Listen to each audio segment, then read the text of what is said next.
Hey, comic book fans, welcome back to Comic Book Corner 2.0. And fans, you're with me, Mike Spider Slayer. Get ready to do countdown episode number 78. That's right, fans. We have 15 comics to talk about this week. Not really any bad books to talk about. There's some average ones, but there's not really horrible ones. So, this is the show where I count down the worst comic of the week all the way down to my favorite comic of the week. And guys, it's looking like next week I'm going to be starting, yes, the countdown to Comic of the Year. That's right. Where I have taken every single one of the number one comics of the week and putting them off to the side, and it will be the show where I take the comics and you the fans are going to vote for books that could possibly be nominated for Comic of the Year. That's right, fans. So that's going to be starting next week. If you guys, a lot of you remember, I did this last year and it was very successful because you guys had control. So hopefully you guys will enjoy that when that starts next week. All right, so here we go. 15 comics this week. Let's start with number 15. And number 15 was Future's End, issue number 24. Yeah, Future's End. Not much happened in this issue, folks. Just like every other Future's End issue. Um, you know, the reason why I continue to pick this up is because there has to be an ending. And I want to see how this ends and how it affects the DC Universe. In this particular issue, we see the focal point here in the beginning with Stormwatch and how they deal with their whole Brainiac situation. And so that goes on for a few pages. And then the next thing we wind up seeing here is we see a thing with Fury in here as well. So it talks more about her and what's going on there. And then we wind up seeing that Tim Drake and Madison. Tim Drake wants to try to make up with Madison in this particular issue, but she says no, so nothing gets resolved here. We wind up seeing that the professor and Jason wind up working together. They finally get the transportation device to work, and now all of a sudden Jason's like, no, we can't do it. We don't want to test on human subjects yet. It could kill them. And then at the end of the issue, you wind up seeing that John Constantine comes across that weird-like creature that I have no idea what it's about or what it is, and he sent Superman to go after it, and Superman comes and gives it a punch, and that's basically what happens in the issue. So nothing really happened in here. I was just like, okay, so I got no answers to any of the questions or any of the stories. Nothing's completed. And it's kind of frustrating because it's like, God, can we just finish at least something in this particular story? I think the only thing we've really found out is that Green Arrow's not dead, and we found out that Superman in this world that wears the visor is Shazam, and that's really all I've gotten out of this so far. So yeah, and Bruce Wayne becomes like Bruce Wayne Joker person that's going to go and kill Terry McGinnis. By the way, Terry McGinnis wasn't in this issue, so I give this one a 3 out of 5. I leave it you guys, up to you at this point if you want to still read Future's End. All right, so that was number 15. Next is number 14, and number 14 is Spider. Yeah, Man Japan, or Spider-Man Chinese Man, or Edge of Spider issue 5, whatever you want to call it. The last futuristic Spider-Man title we had to do with I forgot his name already, but it was this overcrowded issue that had to deal with this whole guy's origin and everything that was going on, and his lover's daughter wound up being the villain. And in this particular issue, it was almost not enough going on in the issue. It was just like, okay, we get to see the Penny's father winds up dying in this suit, and he winds up having some brain aneurysm or something like that, and you see the next in line to take over Project Spider. I think that's what it caused. And that's Aunt May, and that's Uncle Ben. And for some reason, she has to get this acceptance of this spider in order for her to wear this particular suit. So 5 years goes into the future. She gets accepted by the spider. She always has the spider on her. It's like on her hand or whatever it is. Creepy in a way. And we wind up seeing that it's 5 years later. Kind of reminds you of Future's End. Who knows if Marvel was kind of poking fun at DC in this particular comic book. Because you get to see something that looks just like Brother's Eye, but it's Mysterio's eye there in the future, destroying the city. And you wind up seeing that Mysterio in this future tries to take on Spider. And it was a quick battle. They wind up winning. You can see that the spider is always on here. It's just weird. Just a weird book. The artwork was off. The character was too bulky. Reminded me of like the Metroid suit that Samus wears in Nintendo. And you see a quick team up with Daredevil, and then all of a sudden Spider-Ham and another Spider-Man comes and like, dude, you gotta come with us.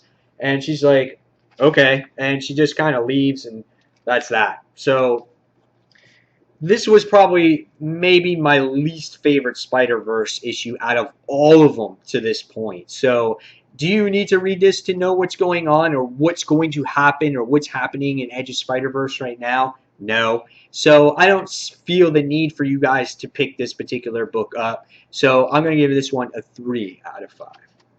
All right. So next we're going to go on to number 13. And number 13 this week is The Death of Wolverine, the Logan Legacy, the follow-up title because Wolverine's dead. We all know that now. He's dead. Dead as a doornail. Or not really, but you know what I mean. As of right now, he's no longer in action. So what we have to do is we got to come up with a follow-up title. So we're not forgotten of who Wolverine is, even the same week that he dies. So this week it's called Death of Wolverine, the Logan Legacy. And basically this features all the characters that had to do in Wolverine's life. Which was quite interesting take on this particular book because Charles Soule is the writer here, and we get to see in this issue, we get to see X-23. She gets thrown into this jail cell while Sabretooth and Daken are fighting each other. And let me just tell you that the artwork just seemed off for me in this book. Everything was just too puffy, and facial expressions were off. The characters didn't quite seem recognizable to me, and it kind of deterred me from the issue of liking it right from the start. Supposedly we have Charles Xavier in this issue, and this is what he looks like. But it's not really Charles. It winds up being Mystique posing as him. And they get to be thrown in this jail, and for some reason, the fact being is that they have these trigger words that Cornelius actually wound up putting in their brains, and that can hypnotize them and put them to sleep or possibly kill them and things like that. And this book is something of the future. What this issue is, it's a setup issue because there's all kinds of editor's notes going, oh, make sure you check out Logan Legacy number 2. Make sure you check out Logan Legacy number 3. Make sure you check out this and that, blah, blah, blah. And so it's kind of like, okay, so yes, I have to read every single issue to find out every single story of what's going on between each and every character. Am I going to be invested in that? I don't know. I don't know if I'm going to. I guess it depends on the particular week if I'm going to find out what happens here or not. So we'll see. This was okay. This was 3 out of 5. To me, this didn't have really an impact. It was like a myth or a legend that Wolverine is dead. They don't even know if he's dead. And so we'll see where it goes. I gave that one a 3 out of 5. And that was number 13 this week. So next we go on to number 12. And number 12 was Batman and Robin, issue number 35. So in this issue, you wind up seeing Batman going to Apocalypse, and he's going to rescue Robin's body, and that's what you see in this particular issue. And it's kind of weird because I just don't see. For me, at least, Batman's not the type of character, I guess, where he goes on his own and travels to Apocalypse. But I guess he's going to do anything that he can for Damian. And then you wind up getting to see all the other Bat family come together in this particular issue, which was pretty cool.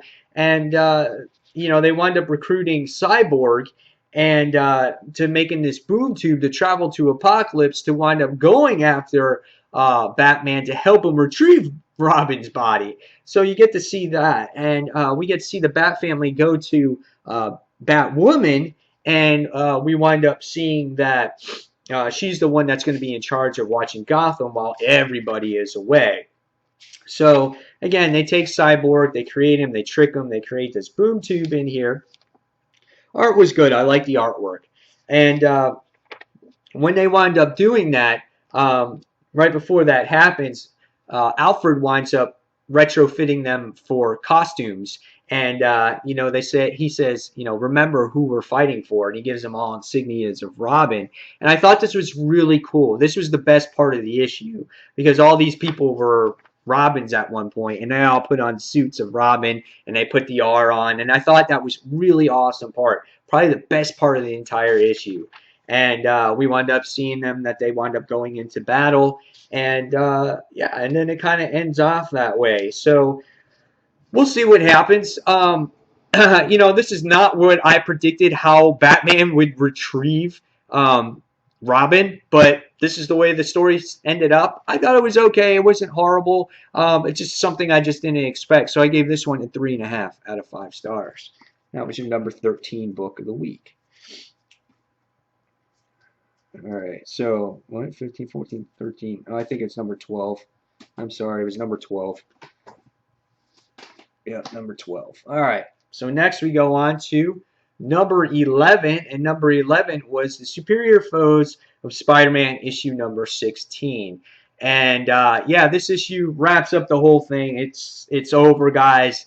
I finally know now that it's over, where I was never sure when this series is actually ending, because always on the solicits they're like not canceled yet. So this basically brings the story full circle about what happens to Boomerang in this particular issue and why he did the things that he did. Retrieve the painting, come up with these fake things, betray his friends. And basically, in a nutshell here, guys,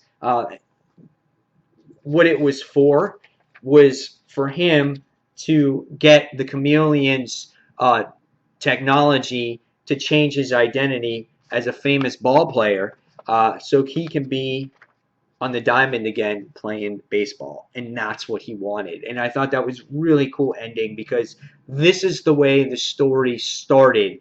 It started with Boomerang. The whole story always focused around Boomerang. And it was really cool that it ended up the focal point as Boomerang.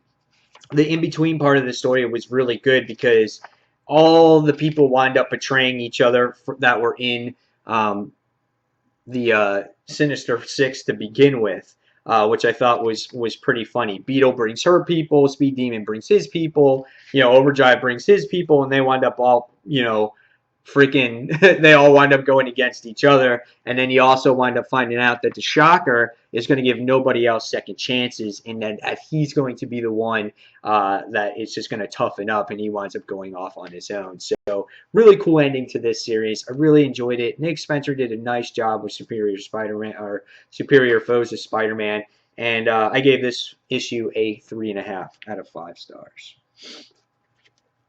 All right. And 15, 14, 13, 12, 11, and I think now we're on number 10. And number 10 is Access, issue number 2. I said in the last issue of Access that I feel that the story is going to really ramp up in issue number 2. There'll be less action, and we're going to get into the girth of the story. And I didn't feel that in this particular issue. I felt that it was more of the same. It was basically Iron Man's plan has failed. We wind up finding out that these Sentinels that came to be in the issue, we wind up seeing that they were created way deep in Tony Stark's mind from Red Onslaught. He wound up discovering them, and he brought them to life. And we find out how the Sentinels work, why he created them, and they came up with this plan to try to stop the Sentinels, but then it's failed. And then we wind up seeing our heroes trying to regroup after Iron Man almost being stomped on a particular from a Sentinel. And we see Magneto take off, and freaking Iron Man thinks that he's left the group, and he thinks he's a traitor. But we wind up seeing that the group comes up with another plan to try to stop Red Skull in the issue, and it winds up failing again. And Iron Man is left all by himself. And then all of a sudden Magneto comes back, and he recruits a whole bunch of villains to try to stop Red Onslaught. So really there wasn't much change from the first issue to the second issue, except this time now that all the heroes are gone, and they united, and it was part of Professor X's dream to get, Avengers and X-Men and Inhumans, everyone to work together to stop evil, which was really cool. But that's really the only thing I got out of it, besides, hey, my plans failed, let's come up with a new plan. And now we're going to reunite the villains here and try to stop Red Onslaught. I just didn't feel that there was much story to this. It was just ba ba ba ba ba ba ba the whole issue for the first and second issue. And so this way, I downgraded the series this week and gave it a 3.5 out of 5 stars. So could have been more here. I was kind of disappointed with it. So all right. So moving forward now, we go on to, I keep losing my count. 1, 2, 3, 4, 5, 6, 7, 8. I think I'm on number 8. 5, 6, 7, 8, 9. Sorry, guys. Didn't write it down this week. So number 9 was Earth 2 World's End issue number 2. Same thing. I'm giving this grade a 3.5 out of 5 stars. I thought the first issue was really good. Really did a nice setup of everything. Told you everything that happened in previous issues of Earth 2. I thought that was really well done. And then you get to see these fire pits erupt all over Earth, and Apocalypse's people arise all over the place. And you wind up seeing this warrior doing battle against all our heroes in a particular issue, and you wind up seeing that they're failing tremendously, and you wind up seeing Val and Power Girl wind up fighting together, which was really neat.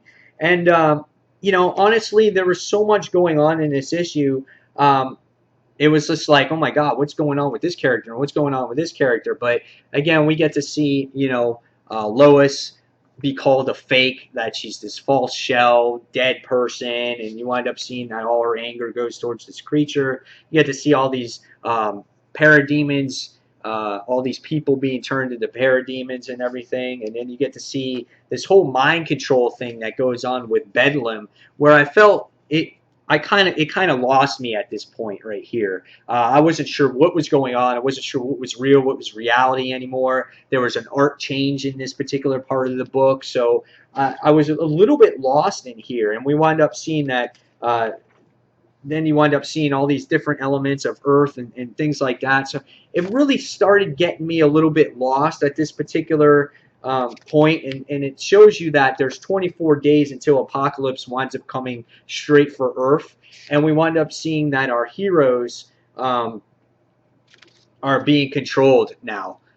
You get to see Lois and Huntress and Kara, and they're bringing out all their fears or whatnot. So I like this book, but for me as a reader, I'm not a huge DC historian or fan to where I would know everything that goes on with this whole apocalypse and and all these characters that are involved and things like that. I liked it, and I wish it better explained itself a little bit more, but I gave it a 3.5 out of 5 stars. I did enjoy it for what it was, and I see where it's going. I just didn't understand everything that was happening perfectly. All right, so next we're going to go on to number 8. And number 8 is Fantastic Four, issue number 11, otherwise known as Breaking Bad. Now, this issue was pretty cool. It starts off with Reed Richards finishing off this battle against the Salem 7. Scarlet Witch winds up coming, and just as quickly as she appears, and she gives some quick dialogue to Reed about how she's been in situations the way he has and things like that, and she kind of quickly disappears. We get to see that, oh God, what's this guy's character? What's his name? Wyatt Wingfoot, that's right. Wyatt Wingfoot, you wind up coming across here that he comes to Jennifer Walters. He winds up asking her for help to see if somehow she can actually help Johnny Storm because he's gone down a dark path. Same with the other Fantastic Four members. Things are just falling apart. He feels like the group has been set up, which I thought was pretty cool dialogue here. Then there was just more of the same that kind of just deterred me from this comic a little bit, was with this battle between what Ben Grimm is going through in prison, how the villains constantly keep trying to, battle him. And, that was cool to see as a battle scene, but it's kind of like it felt fillerish to me because we already went through that last issue. And then we get to see again Reed not having self confidence in himself, and he's been in charge in this particular project. We see him come across Sue, and Reed never would have allowed Sue to go where she went if he found out that she was going to do what she did to Doctor Doom. If you guys read the annual, and by the time you get to the end of this issue, you get to see this imitation Hawkeye guy trying to kill the Wingfoot guy over here, and who comes to his save? Well, none other than my man, Spider-Man. That's right. And I was like, yeah, Spidey made this comic for me. So that's why I enjoyed it, because it looks like Spider-Man's going to make some appearance in the Fantastic Four. What Fantastic Four book would not be complete if Spider-Man was not in it? Because, yes, he was part of the Fantastic Four at one part or another, plus a close friend to Johnny Storm. And if there's anybody that can make Johnny Storm better, it's good old Peter Parker or Spider-Man. So after reading this one, I gave this one a 3.5 out of 5 stars also. All right, going forward, we go on to number 7 this week, and number 7 was Miss Marvel, issue number 9. And Miss Marvel was fun. It was a good issue, just like it usually is. Had Carmella trying to find out answers of what was going on with her shape-shifting abilities, because she wasn't able to shape-shift. And in this issue, it does a really good job at actually giving her more of an origin tale, because she comes to Medusa and goes to New Attilan, and she's talking with Medusa, and we find out that she's Inhuman and part Kree. So never actually saw that coming, but it really gives you a sense of more of an origin tale of who Carmella actually is and what her powers can and can't do. She is advised by Medusa to go stay at home, rest, relax, but she can't. She has to find out who's been attacking her friends and her school. This issue was good. You know, Miss Marvel is a fun read. I really enjoy it. The character reminds me of Peter Parker, except the female version, and I like her tenacity to try to go out and stop the bad guy. She just doesn't just lay down. She's not a slacker. She's great. I really enjoy the books here. So after reading this book, I'm going to give this one a 4 stars. Really enjoyed this, guys. If you haven't read Miss Marvel, I suggest you guys go pick it up. You might be surprised. And that was number 7. So going on now, we're going to go on to number 6. Let me just make sure. 3, 4, 5, 6. Yep. And number 6 is Spider-Man 2099. Right outside the top 5 this week, guys, due to the fact of the artwork. The artwork seemed a little bit off for me this week. You know, it was okay, but at times it felt stiff. It just didn't work for me this particular week. And it's probably the same artist that's been doing it. I'm not sure, but the character expressions weren't quite there.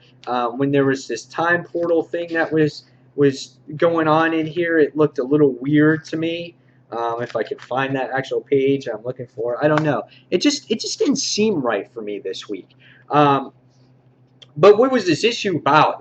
You know, this issue was pretty cool because it featured other Spider-Man from 2099, and they're being killed from Moreland.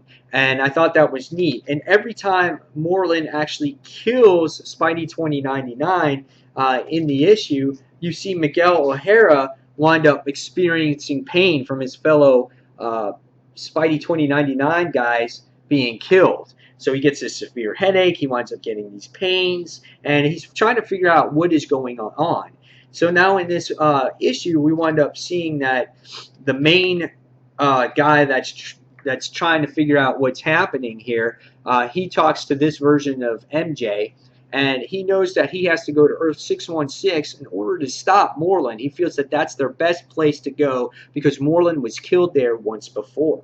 And as he makes his time jump over there, and he's successful at doing it, he winds up getting killed at the very last second. He winds up breaking his neck here. He's like, you know, and Mary Jane's like, no. And he winds up dying, and all he leaves is his dead corpse in a bag. So this is the first time now that Spidey 2999 gets introduced to this, and he feels now that he has to go to Peter Parker because he has to let Peter know what's happening here. Again, I thought this issue was good, but it left my top 5 due to the artwork and due to the constant whining of MJ in this particular issue. Why don't you just tell me what's going on? Why can't you tell me? And then he gives him an answer, and then she goes, why can't you tell me more? I'm going to come with you. It was annoying to read that in this particular issue. If you guys read Spider-Man 2099, I was like, dude, Mary Jane, shut up, you know? So I didn't like that particular part of it, but otherwise, it was a solid read. And I give this one, I think it was a 3.5 out of 5 stars as well. Maybe close to a 4, 3.75, around that area. It was on that gray mark there because I didn't know what to give it because that part just bugged me. But definitely read this because this is something that kind of ties into Edge of Spider-Verse much more than that Spider book. So that one was just weird. All right, so we're going to go on to the top 5. And number 5 this week was The Death of Wolverine, issue number 4. This may surprise you guys. I really loved every single issue of Death of Wolverine up until this point. This book was good, but it wasn't the ending that I wanted. I felt that it was just a cheap death. And the whole series, as a series, I felt that Death of Wolverine was great. I think it was probably a 4 out of 5 series. And this issue alone, though, brought it down for me a lot. Because we wound up going full circle. We wound up seeing every one of Wolverine's important people in his life. And in this issue, you wind up seeing Dr. Cornelius in this issue. And you wind up seeing him go back to Weapon X, which was, which is awesome, which you would think, okay, that's really neat.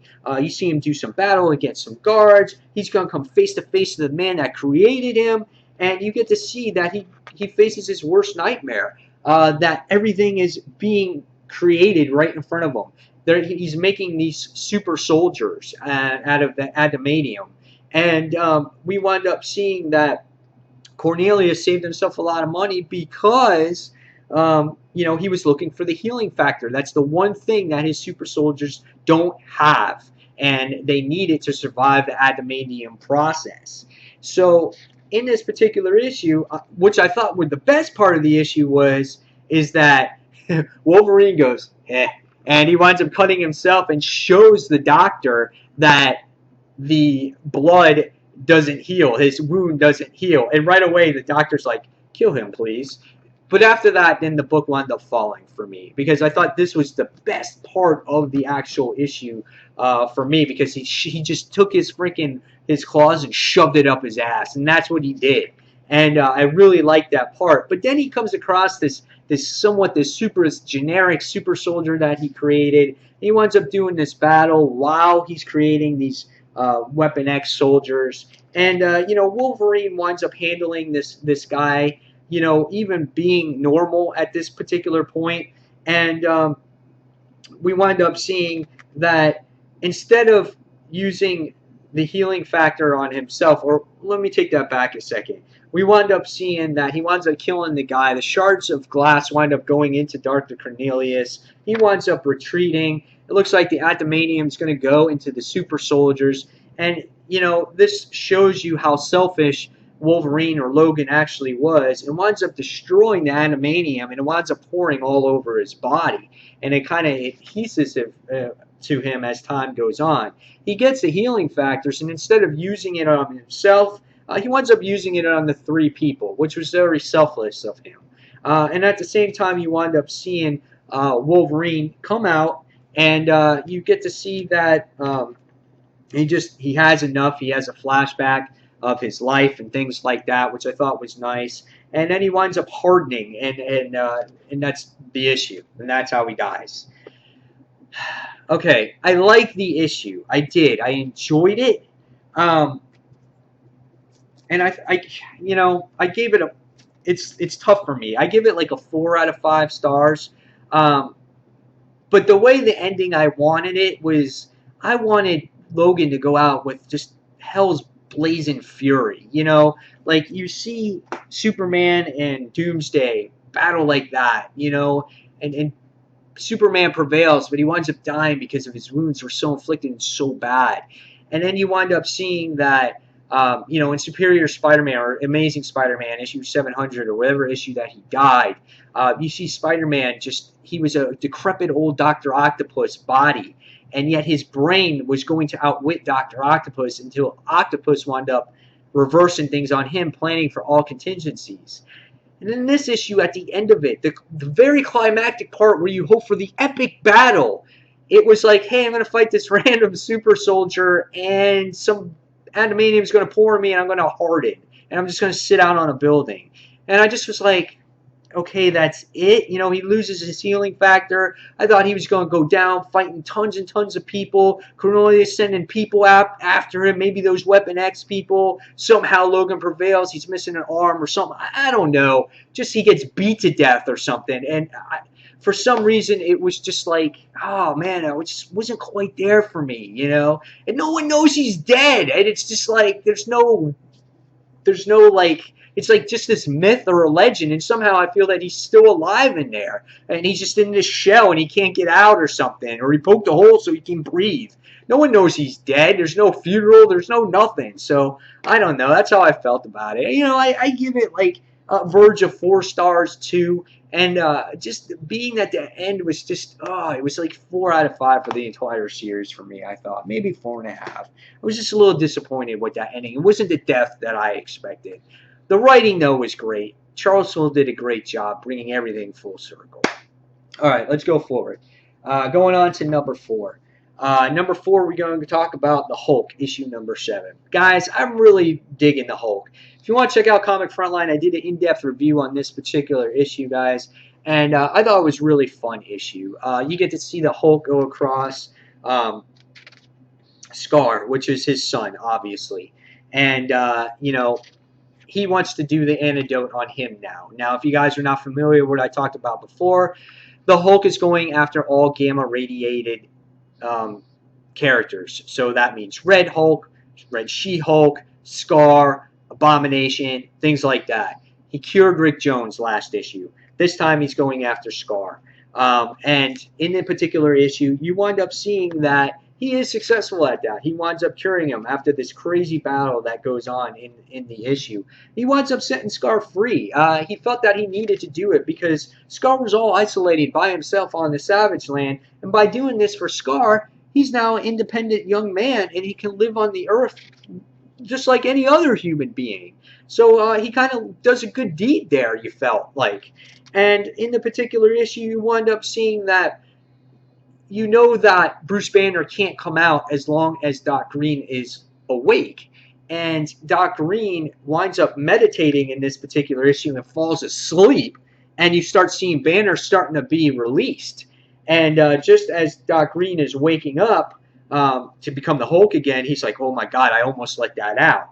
So now you start seeing that there's a weakness here with Doc Green. He needs some kind of sleep eventually because he's going to exhaust himself out and he's going to pass out, and Banner is going to try to get out. Also, we see that possibly the next target that could be targeted here is Red She-Hulk, but Rick Jones goes to her, warning her of what the Hulk's plan is to do, or Doc Green's plans are. I think the artwork in this series is done especially well with Mark Bagley on it. I think the story is well written. Great series, guys. Great jumping on point. If you want to jump on issue 5. One of the best story arcs as of late for the Hulk. So I give this one a 4 out of 5. All right. Moving forward now, we go on to number 4. And number 4? Or number 3. Yeah, number 3. I'm sorry. Number 3 was Manifest Destiny. This concludes the whole story arc with the big gigantic toads, huge mosquitoes popping out of people's bellies, all natural stuff like that Mother Earth has to bring to the Earth. Really great issue, guys. Lewis and Clark back in the 1700s, they're discovering Earth. They're discovering America. They're discovering uncharted territories. And they come across all kinds of shit. And, in the last issue, we get to see part of their crew gotten infected by these crazy mosquitoes. And before these mosquitoes pop out of these people's belly, or wherever their eggs were laid, we had to see the group pull them out and save their crew. Yeah, weird stuff. Also in the issue, we wind up seeing that their boat is stuck on this particular arch and they can't go anywhere. And this crazy toad creature is the one that is going to eat them all if they go in the water. So they're kind of stuck. They got to try to get this toad creature to kill them. And so what happens is they wind up dangling one of their own as bait to possibly harpoon the creature. Like, check out this artwork here, man. This is great. And the creature winds up going to eat the person. They harpoon the creature there. It's awesome. And he winds up taking the boat with them, but releases the boat off that arch so they can move again. But we wind up seeing that the captain of the ship, I think it's Lewis, Captain Lewis. He's there. It's wound up taking the ship, and it's wound up pulling it away, and it's going to drag it undersea because this creature's so strong. So he winds up going on the creature, starts stabbing it, and he's so frustrated with everything that's been going on this journey that he takes the rage out on the creature. And that's basically how the issue ends. They wind up seeing that the crew is depleted, they're spent, but they're free from this arc that has kept them from moving, and they're getting ready to go on their next adventure. Manifest Destiny is great, guys. It's unpredictable. You don't know what's going to happen. You've never seen it before. That's what makes this independent book so great. And it's never boring. It's never dull. You never know what you're going to get. And that's why I like it so much. And I gave this one a 4 out of 5. All right, so we're going on to number 2. And number 2 book this week was Justice League issue number 35. This book was really good. I really enjoyed it. It was a toss-up between my number 1 and number 2 at first. But then when I read that number 1 book, I was like, oh, yeah, I had to. But number 2 was really good because it gets to see what the Justice League stand for, what it's like to be not on your own, but to be with the team, to give to others. And Lex is actually realizing that in this particular issue. And you get to see the joint cooperation and the joint of the two companies of Bruce Wayne and LexCorp. And, it also was a setup here, too, to catch Lex Luthor in any unwrongful doing that he may have done. And as soon as they find something illegal, the Justice League was going to put him in jail. So it was basically a whole setup. But it was great to see everybody undercover. You get to see Clark and Diana there watching in the crowd. You wind up getting to see who else was it? Cyborg and Shazam in the crowd, waiting in the wings in case something had happened.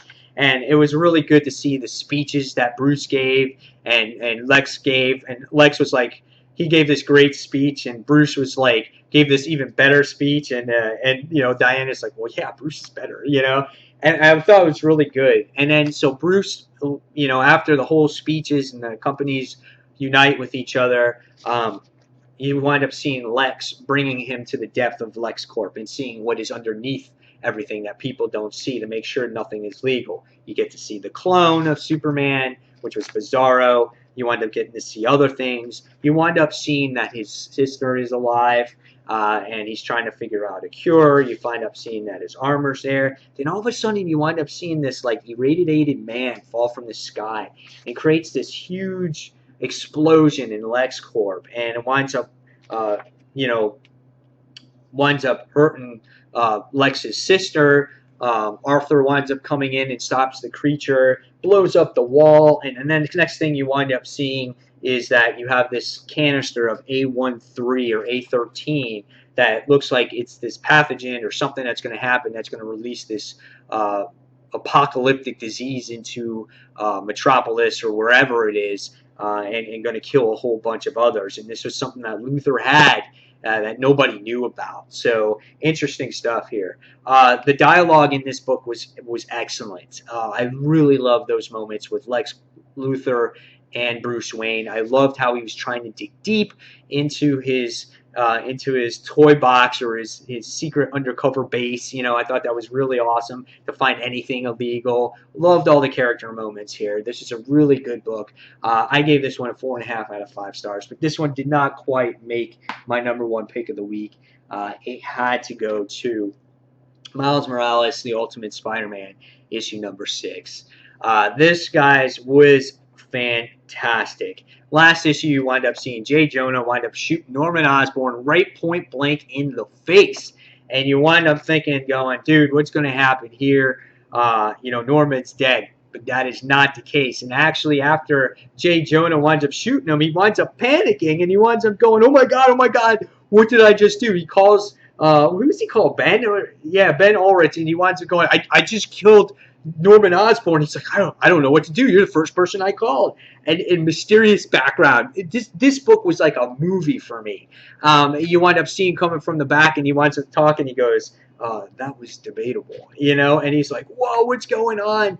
And he winds up going to Jay Jonah, and he's sitting there going, I thought I could trust you telling my story. I guess not. And he fries his freaking brain. So does that mean Jay Jonah's actually dead? I don't know. But you find out that the Green Goblin, Norman Osborn, is immortal. Period. So if Green Goblin is immortal and he created the formula, that means Ultimate Spider-Man or Peter Parker Spider-Man is immortal as well, correct? So we find out what's going on in this particular issue with Miles Morales talking to MJ going, hello, we're like, what's going on? Is this you or not? And MJ's like, yeah, it's him. It's him. Can't you tell it's him? It's got to be him. And Miles is just like, dude, I want to hear from you. No offense, MJ. And the facial expressions and the artwork in this book are so great because it captures so much emotion. That's why this book reminds me of a movie as well, because not only of the great writing by Brian Michael Bendis provides for its reader, but before this artwork that Dave Marquez does, it's so great. He tells the whole story. He winds up finding out that he remembers everything. Clones don't remember anything. He remembers everything, his entire life. And we wind up finding out that he wakes up, in this weird lab, and he winds up going to MJ, hugging her, and can't believe that he actually has done what he's done and put her through that pain. But he had to get with her to find out what was going on, and finds out that his gravesite is empty. So we really truly find out in this issue that it is the real Peter Parker, that he is immortal. So what do you guys feel about that? Do you guys feel that this is a fitting role for this version of Peter Parker now that he can't die? At least supposedly we think he can't die. And we wind up seeing the reuniting of Aunt May and Gwen Stacy, I thought, which was a very touching moment. And everyone's just enjoying a great moment. And then by the time you get to the end of this issue, Norman Osborn comes back, and they wind up fighting against each other. And you see Miles, he's like, I got this. I'm handling this. He's like, I'm the Spider-Man here. He's like, I know how to beat him. And he winds up using that what was it, Venom attack that he uses. And he winds up frying him. And he winds up prevailing over him. And just as he's going to be captured or go to jail, we wind up seeing that he sits there and says this bombshell and says, you'll never know who your father really is. And he's kind of like, what? So it's like, oh my God, what's happening now? So there's all kinds of shit going on. So now you got to find out the history of who Miles Morales' father is. Now that you found out what happened with Peter Parker Spider-Man. So we find out that Peter Parker didn't die. It was just a temporary death. And we found out that it's really him and it's not a clone. How do you guys feel about that? Does that take away from his death and what happened in the last series? Leave me those answers in the comments below. But guys, there you have it. There is the #1 book of the week, and I loved it. I don't think it takes away from that death whatsoever. I think it's just a great storyline. How they incorporate the two Spider-Men in this series now together, I'm not sure. Maybe they'll make a regular Ultimate Spider-Man book again, because this one says Miles Morales, the Ultimate Spider-Man. Maybe now they'll just do Peter Parker, the Ultimate Spider-Man. I don't know. We'll see. But interesting stuff there. Great book. I enjoyed it. That's why I got my #1 pick of the week, just because of the overall story, the great artwork, and everything like that. So, guys, as always, Tell me your favorite comic book of the week. Tell me your worst comic book of the week. And tell me everything else in between. And as always, fans, thank you for watching Comic Book Corner 2.0. Until the next comic book review, this is Mike Spider Slayer signing off. Thanks for watching, fans. See you soon. Bye.